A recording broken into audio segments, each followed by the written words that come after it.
Hello and welcome again to Immigration News and Views. My name is David Nachman and I'm one of the managing attorneys at the NPZ Nachman Fawani Zimochek Law Group. We have offices located in Ridgewood, New Jersey, which is our main office. We also have an office located in Branchburg, New Jersey. It's in the Stanich Station, close to Somerville and New Brunswick, for the ease of our clients to be able to get there. We also have an office located in Midtown Manhattan and a small outpost in Indiana. And the reason why I'm here today is to talk to you a little bit about a change in policy, which was actually highlighted by a stakeholders meeting that we attended yesterday by way of a national teleconference. So the change that we're seeing has to do with the fact that all of the cases that we have are going to be slotted for interview. Now, what essentially everyone needs to know is, why is that a change in policy? Well, before, what was happening was that the only cases that were being interviewed were the family-based cases, and the employment-based cases were not being interviewed. But what was happening is that some of them were being slotted for interview, but not a large percentage of those cases were being slotted for interview. It was interesting to hear during the stakeholders teleconference yesterday that the government seemed to feel that this was a logical extension of what they had already been doing. In other words, that they were saying that a designated percentage of these cases were in fact being slotted for interview, and they were just expanding that. So again, all family-based cases, unless a waiver, which has sort of been done away with, if there was a waiver, then those cases were not being interviewed, but all the family-based cases were being interviewed. Now all cases will be interviewed, employment-based cases and family-based cases. So this is a very interesting new development, because what it also means is that the government is going to have a tremendous amount of additional resources that are going to have to be put toward the interview process. It also means for our clients, and one of the reasons why we want to bring this to your attention, is that if you're watching the processing times online, you'll see that there are projected processing times which are put forth on a regular basis. It's likely that those processing times are going to be further out than the projected dates. Now, we've actually noticed, for example, with the family-based cases here in New Jersey, for example, that we were about a year and a half ago moving toward about a 6-month processing time. We are now out to about a year.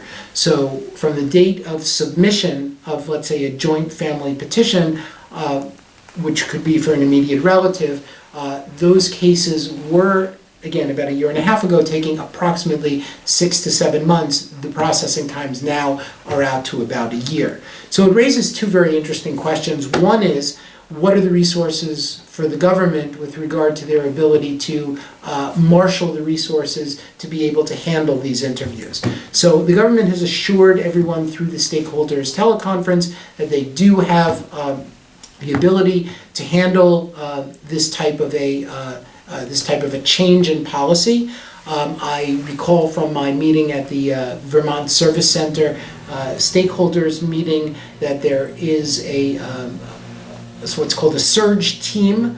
These are individuals who are a group that are called upon to deal with changes in policy if there's an uptick in a particular area. So our guess would be that there's some type of a surge methodology that's being implemented. On the stakeholders teleconference that we attended, the government assured that while there may be a possibility of additional training that would have to happen for their staff, that we would not see dramatic changes in the processing times. So that's, of course, to be seen. But we are probably, by way of this video and also by way of other writings and information that we're putting out in our blogs, just letting people know that they should be prepared for delays. One of the interesting questions which came up during the teleconference yesterday, which I thought one of the callers made a really good point, and that was to say, well, if individuals were already vetted through the U.S. consulate, in other words, that they'd already attended an interview, then doesn't it seem redundant for the interview to take place at the USCIS, or the Department of Homeland Security?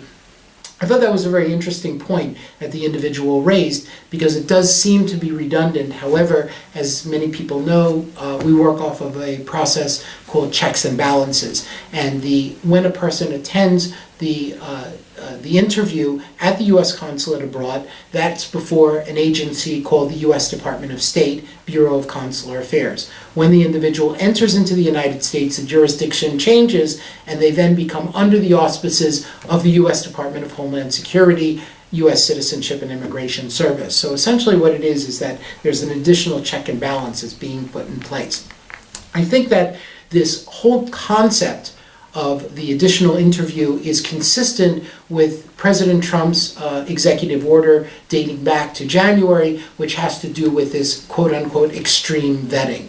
So essentially what it is 2 layers of vetting to ensure that the individuals who are coming to the United States pass the appropriate security methods or methodologies that are being put in place for the nation's safety.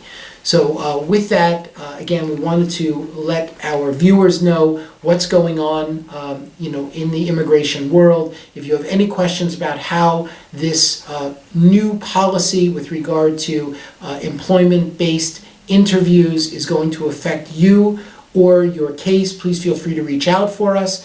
You can do so by visiting our website at the website address below, sending us an email to info@visaserve.com, or you can call us at 201-670-0006. We look forward to assisting you, and we will continue to keep you apprised of any new developments in the immigration arena. Thanks very much. Bye for now.